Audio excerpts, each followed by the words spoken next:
I praise God that once again I am back here. Before I deliver God's message today, once more I now submit my mind, my heart, my soul, my spirit, all my strength, my life, to the God Almighty who created the heavens and the earth, in the mighty name of our Lord and Savior Jesus Christ. Lord, be with me.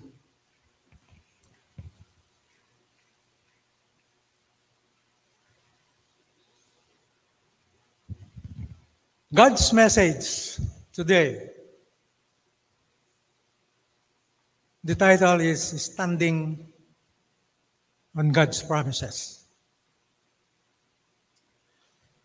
What does it mean to be standing in God's promises? In Tagalog po, ano kaya ang ibig sabihin nitong ang isang Christian ay nakatayo sa mga pangako ng ating Panginoon?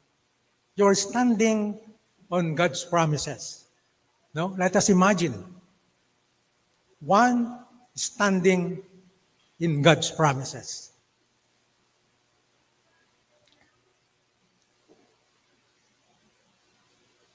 It means that you are unmovable. You are standing on a firm foundation, and you keep your grip on the hands of Jesus no matter what happens. You are faithful to the end, even unto death. Tapat ka sa Panginoon, kahit man hanggang sa kamatayan, hindi ka nagbabago. You are firm sa iyong pananampalataya. Ang title po, ang tanong po ito ay, what is a promise, no? A promise is more than just words. It's a commitment, a bond, a reflection of trust. And promises shape relationships, define character, and hold the power to inspire hope or cause disappointment. Whether it's a vow between friends, a pledge in business, or a lifelong oath in love, a promise carries weight, binding people to their words and action. Ganda po ng definition, no?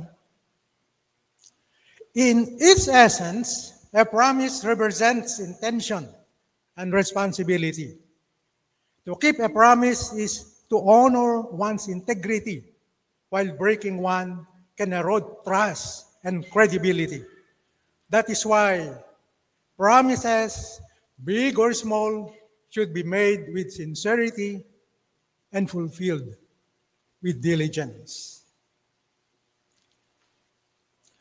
Ultimately, a promise is not just about what is spoken.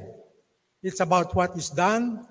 It is the bridge between intention and action, reminding us of the power of our word and the importance of following through.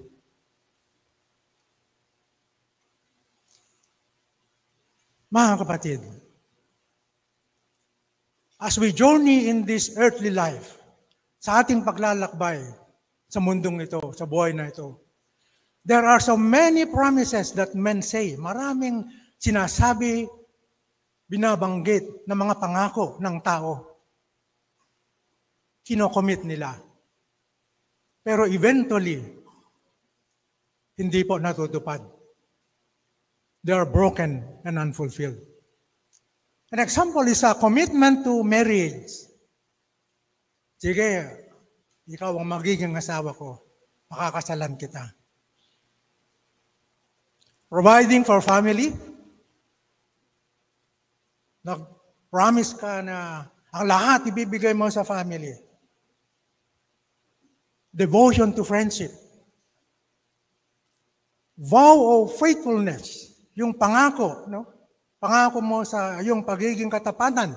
Despite heartfelt commitments, many relationships suffer from betrayals, infidelity, emotional distance, or abandonment, leading to broken hearts. Material and financial assurances, whether it's a promise to provide, to settle debts, yung settle mo yung mga utang mo, or to uphold business ethics. Many financial promises are made but fail due to personal shortcomings or external circumstances. At ito mga kapatid, promises in love. Forever is often spoken in the heights of romance, but life's challenges sometimes erode that promise, leaving regret and disappointment. May nadidinig ako noon, yung mga kwento nung unang panahon, no? Ibibigay ko sa iyo ang buwan, ibibigay ko sa iyo ang langit, pati dagat ibibigay ko. No, exaggerated. Ibig sabihin, tapat na tapat siya na hindi siya magbabago. Hindi ako magbabago sa iyo dahil mahal na mahal kita. And all promises, lahat ng mga pangako, binabanggit ng tao para sa kanyang minamahal. Alam po ninyo, I've shared this story and illustration in my earlier speaking engagement. Nung nasa corporate world po ako, we conduct po itong close encounter. Kasama po yung, pero hindi kasama yung wife ko noon eh. Ako lang yung kasama doon sa sa company. And then in the process, kasi no holds barred. So, yung husband and yung wife, magsasabi sila ng kanilang kwento, kanilang buhay. Ang sabi nung babae, yung ka-employee ko, pangalan niya Claudette. And once again, I would like to mention yung name ng lalaki, pero hindi si Glenn. Ang pangalan niya, Glenn. Glenn ang pangalan niya. Yung babae, Claudette. And as she relayed her story, kasi grupo, harap-harapan kayo eh. Her tears began to fall. Lumuluha siya. At ang sabi niya, alam po ninyo, nung una, nililigawan pa lang ako ni Glenn, sabi niya. Lahat ng matatamis na salita, binabanggit niya. At kahit bababa ako sa jeep, hindi niya ako hayaan na basta bababa lang sa jeep. Nauna siyang bababa at hawakan yung kamay ko, aalalayan niya para hindi ako madulas o malaglag. Pero nung kasal na kami, mag-asawa na kami, may anak na kami, hindi na. And there was one time, mga kapatid, na halos malaglag yung si Claudette sa jeep. Kasi ang unang bumababa sa jeep ay si Glenn. Para alalayan niya si Claudette. Pero pag bumaba si Glenn ngayon, yung lalaki, ang bilis niya. Ngayon, hindi na niya naalalayan yung si Claudette. And there was one time, halos siyang tumubsob sa kanyang pagbaba ng jeep. And then nakita ni Glenn. At ang sabi niya, alam niyo, tatanga-tanga ka kasi, sabi niya. Tatanga-tanga ka, hindi ka nag-iingat, sabi niya. Mga kapatid, ang tao nagbabago. We make promises and yet hindi po natin natutupad. Human nature is frail despite the best intentions. People sometimes fail to keep their word due to circumstances, weaknesses, or changing emotions. Tayo kaya mga kapatid, how about us? Have we fulfilled our promises and commitments or abandoned them all? Inabandon natin lahat ito. Alam ko ang bawat isa rito may nagawa ng mga commitment, may nagawa ng mga pangako. Pero ang tanong ko, ang bawat pangako mo ba kapatid, ang bawat commitment mo ba ay iyong natupad? Or hinayaan mo na lang na lumipas?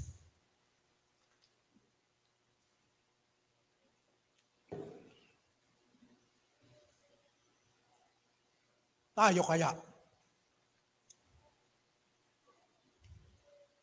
Men may be unfaithful, but God is faithful to His promises. Yun yung binasa ni kapatid na Grab kanina, tungkol sa promises. And in 2 Timothy chapter 2, verse 13, if we are faithless, sabi niya, kahit man tayo nagbago, wala tayong pananalig, nawala yung pananampalataya natin, God, Jesus remains faithful, for He cannot deny Himself. Kaya sabi nga sa Hebrews, Jesus is the same yesterday, today, and forever. Unlike men, God never fails. His promises are firm and trustworthy. The Scripture repeatedly affirms that His word stands forever. That's in Isaiah chapter 40, verse 8. And God's promises provide security, hope, and eternal assurance. Now, there are examples of God's promises, mga kapatid. We have this salvation through Jesus Christ, John 3:16. For God so loved the world that He gave His only begotten Son, that whosoever believeth in Him should not perish but have eternal life. Provision and care, Philippians 4:19, supply ng Panginoon lahat according to your needs. Strength in difficult times, Isaiah 41 verse 10. And eternal life. Ito po yung focus natin, mga kapatid. Ito yung greatest promise ng Panginoon, eternal life. Romans 6:23, Hebrews 9:15, and Titus chapter 1 verse 2. Mga kapatid, ang tanong ko, as this stage ngayon, what must we do in enabling us to keep us steadfast, standing in God's promises? Kung mo nabaptize ka na ba? Born again na ako eh. And there is this doctrine ng ibang sect. Once saved na, nabaptize na sila, kahit na wala na silang gagawin, saved na daw sila.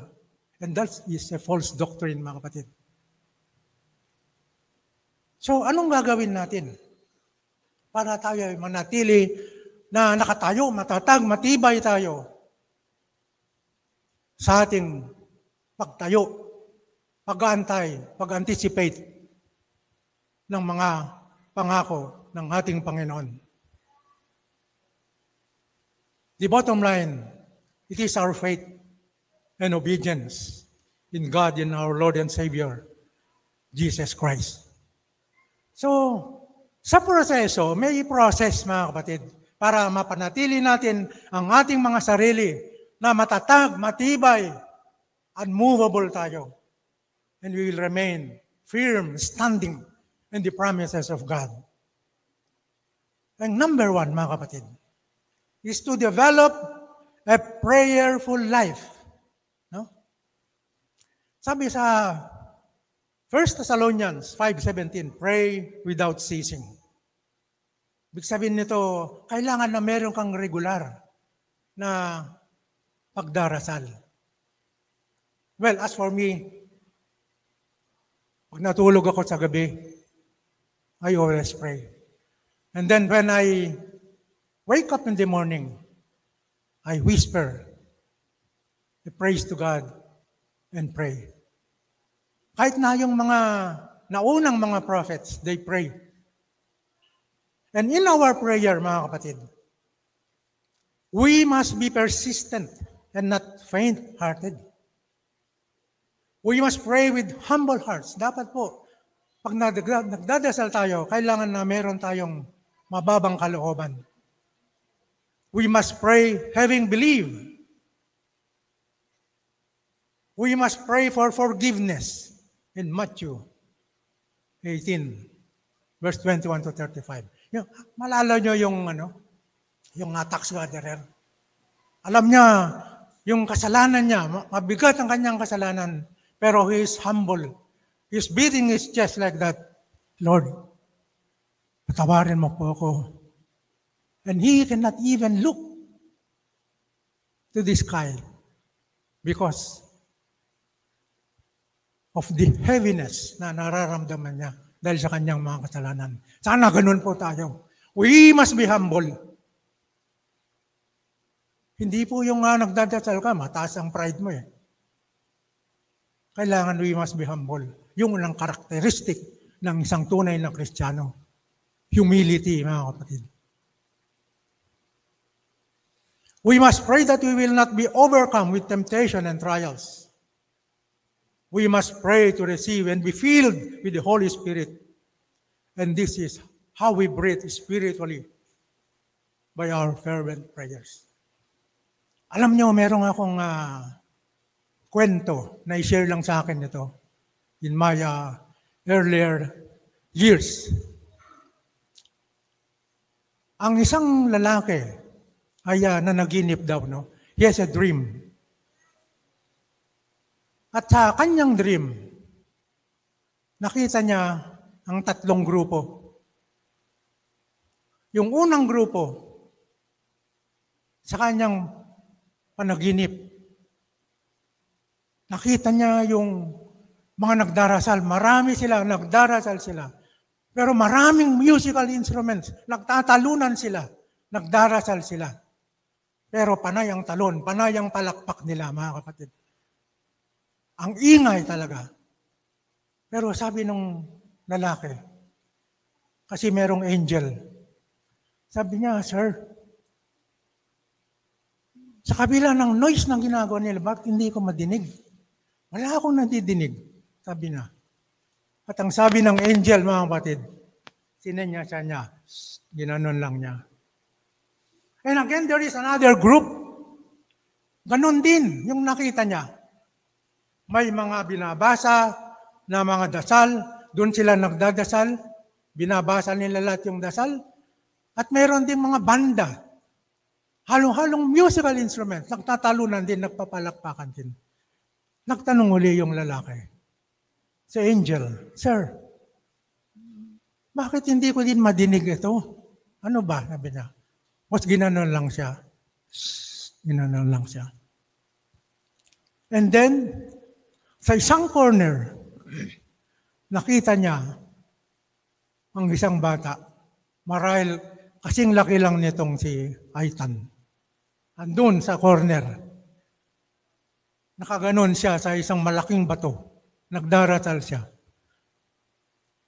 Nag-iisa yung nagdarasal na bata. Pero dinig na dinig niya. Yung tao, dinig na dinig niya. Yung dasal ng bata. At ang tanong ng lalaki doon sa angel, Sir, itong 2 grupo na nagdasal, na nagtatalunan, nagpapalakpakan, binabasa yung kanilang dasal, hindi ko nadidinig. Pero itong isang bata, nag-iisa siya, nagdadasal lang taimtim, dinig na dinig ko, sabi niya. At alam mo ang sabi ng angel? Ang dinidinig ng Diyos, sabi niya, ay yung panalangin na nagmumula sa puso. Hindi sinasaulo, hindi binabasa, kundi direct ng panalangin mo. Diringgin niya kung ito ay taimtim, tapat. Ito ay nagmumula sa iyong puso.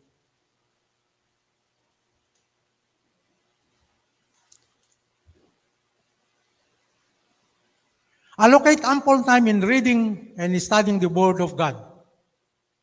Reading the Word of God. In Psalms chapter 1, verses 2 to 3. Sa Tagalog po, ang salita ng Diyos, mga kapatid, ay binabasa, pinag-aaralan, isinasa isip, isinasa puso at isinasagawa. And the Word of God is food for our souls. Christians are nourished spiritually by the Word of God, inculcated in their minds and embedded in their hearts. Alam po ninyo, I also experienced struggles. Marami po akong struggles, mga kapatid. Hindi lang ninyo alam. Marami po akong kino-conquer ng mga struggles. I also face and experience many struggles, temptations, because I am human. And when I am afraid and discouraged, I recite Joshua 1:5. Be strong and of good courage. Sabi niya, do not fear nor be afraid of them. For the Lord your God, He is the one who goes with you. He will not leave you nor forsake you. When there is something very unusual, and I recite Galatians 2:20, wini-whisper ko lang yun. I have been crucified with Christ. It is no longer I who lives, but Christ lives in me. And the life which I now live in the flesh. Minsan, hinahawakan ko yung itong laman. I live by faith in the Son of God who loved me and gave Himself up for me. At kung merong kakaiba na talagang parang may masamang sa paligid, I recite 1 John chapter 4, verse 4. At anong sabi rito? You are from God, dear children, and have defeated them, for greater is He that is in you than he who is in the world. Alam niyo, dumaan ako sa pakipagbaka sa espiritista. At natalo siya. Siya ang nanghina, parang lupaypay. Nung natapos kaming magkaroon ng interaction. At isa pa, 1 Corinthians 3:16-17, yung Holy Spirit nasa atin, mga kapatid. At ang sino man nasisira sa isang tao ng Holy Spirit ay nakahari sa kanyang katauhan. Yung sisira na yon, sisirain muna ng ating Panginoon. We must hold on to this. What I'm saying is that dahil marami po tayong trials, marami tayong struggles, marami po tayong temptation sa buhay, mga kapatid, we must know the scriptures by heart. Sinasaulo po natin tulad ng ating Panginoong Jesucristo. Because yung kaaway, talagang tinempt siya. Pero ang ating Panginoon, He conquered the enemy sa pamamagitan din ng salita ng Panginoon. Do not be overcome by evil, but overcome evil with good. Attend the fellowship regularly.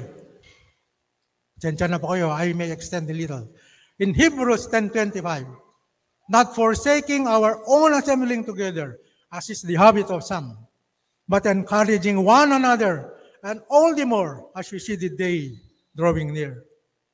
Sa Tagalog po, na huwag nating pabayaan ang ating pagkakatipon gaya ng ugali ng iba, kundi parangalan sa isa't isa. Encourage, sabi.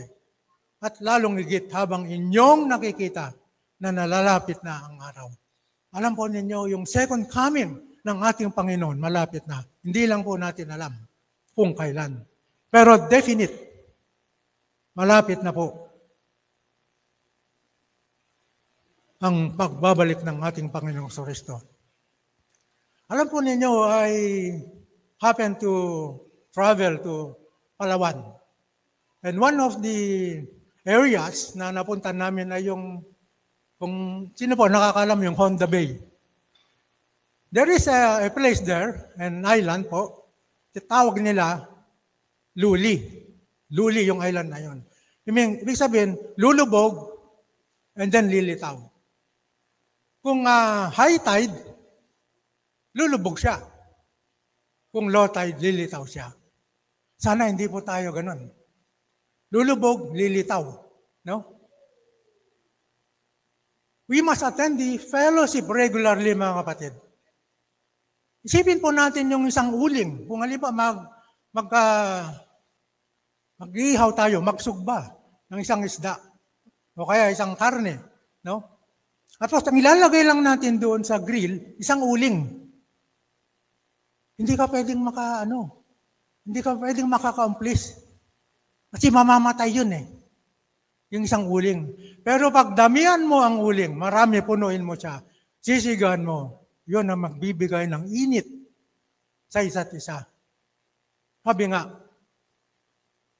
iron, sabi ni Brother Ken, wala rito, iron sharpens iron.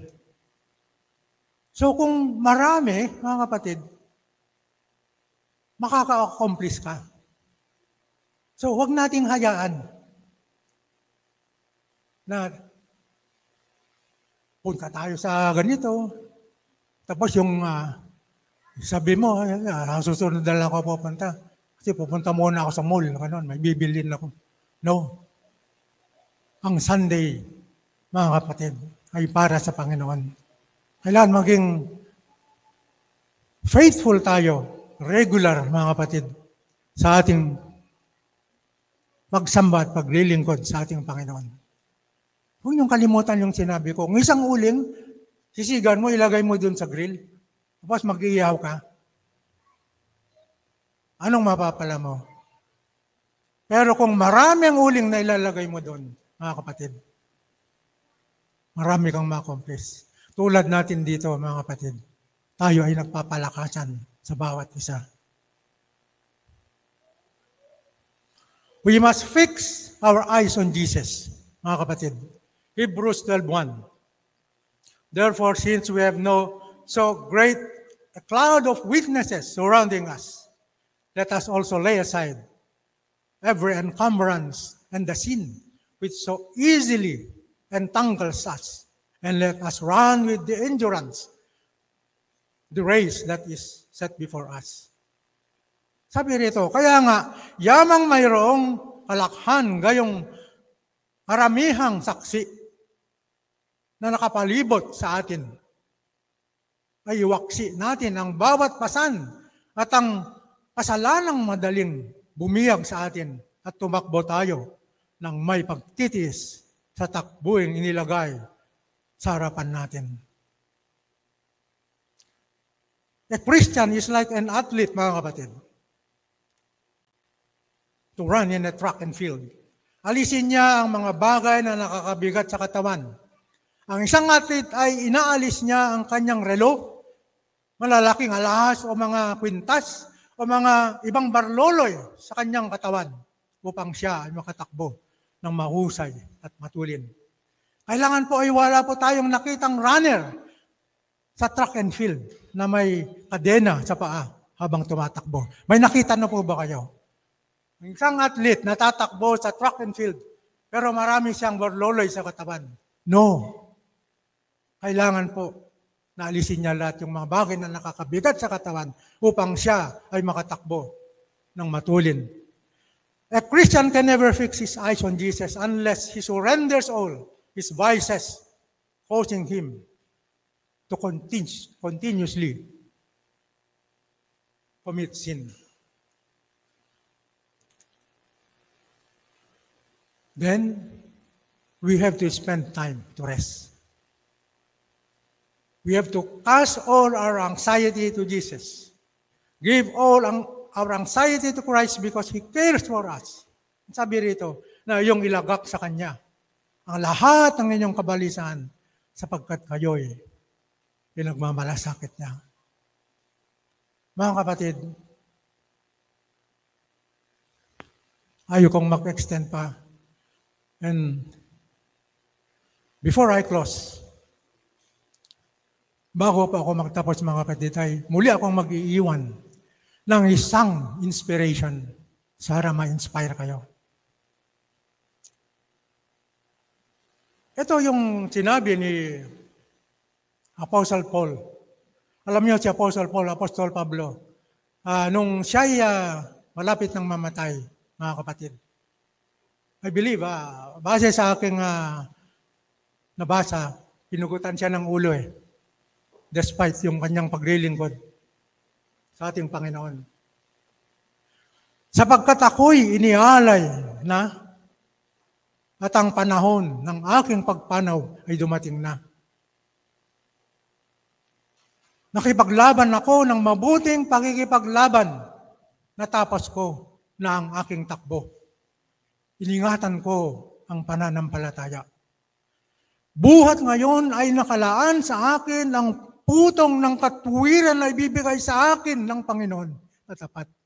You see, he looked forward to that crown na ibibigay sa kanya ng Panginoon. At sa araw na iyon, hindi lang lamang sa akin, kundi sa lahat din naman na mga naghangad sa kanyang pagpapakita. Lahat po ba tayo, mga kapatid? Taos-puso ba? May taos-puso po ba yung ating paghahangad na makita ang ating Panginoon? Lahat tayo rito at kasama yung nasa online. Tunay ba na ang ating puso, ang ating damdamin ay may kagalakan? Inaasam natin na makita ang ating Panginoon sa kanyang pagbabalik. Mga kapatid, for I am now ready to be offered. Parang yung wine ba na i-offer mo? And the time of my departure is at hand. I have fought a good fight. I have finished my course. I have kept the faith. Henceforth, there is laid up for me a crown of righteousness, which the Lord, the righteous judge, shall give me at that day, and not to me only, but unto all them also that love is appearing. At alam po ninyo yung greatest promise, mga kapatid? Standing on the promises of God. And this is the greatest promise. Revelations 21 verse 4. And God shall wipe away all tears from their eyes. Ang Panginoon, kung tapat ka, karapat-dapat ka, taharap ka sa Panginoon sa pagdating ng araw na yon, pupunasan niya ang bawat luha sa iyong mga mata. Wala na yung kamatayan. Kinakatakutan po natin yung kamatayan. Lalo pag nagkasakit tayo, halo-halo yung naisip natin, imagine natin, no? Paano na kaya itong maiiwan ko, itong anak ko, itong properties ko. Grabe, no? Pero wala na yon at that time. Wala nang kamatayan. Wala na rin yung sorrow. Di ba? Pagka may naganap o kaya may pumanaw sa ating mga mahal sa buhay, sa ating pamilya, tayo ay nagdadalamhati. Wala na yung sorrow na yan. Wala na yung mourning, mga kapatid. Wala na rin yung pag-iyak. Lahat yan mawawala na. Neither there shall be any more pain. Tayo ay nagdadanas ng mga sakit, physically and emotionally, mga kapatid. Lahat yan, mawawala na lahat yan. For the former things are passed away. And God shall wipe away all tears from their eyes, and there shall be no more death, neither sorrow nor crying, neither shall there be any more pain, for the former things are passed away. At ano po, sa bandang huli, ito po.